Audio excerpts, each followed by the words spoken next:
мастерами, как мы и договорились в самом начале, на эту эстраду выходят те, за кем будущее, на кого мы возлагаем большие надежды. На сцену сейчас выходит молодая исполнительница, невероятно талантливый, симпатичный человек.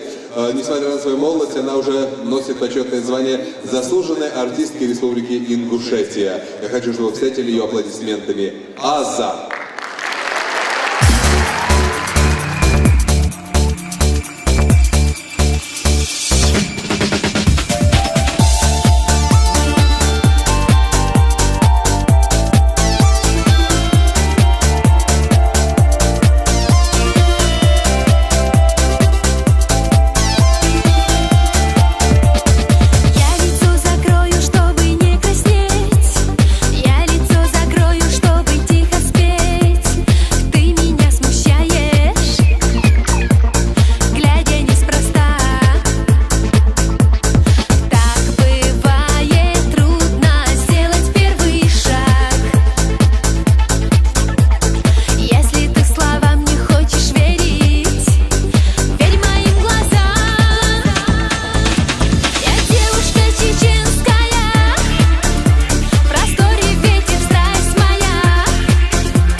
Секрет, ничего важнее.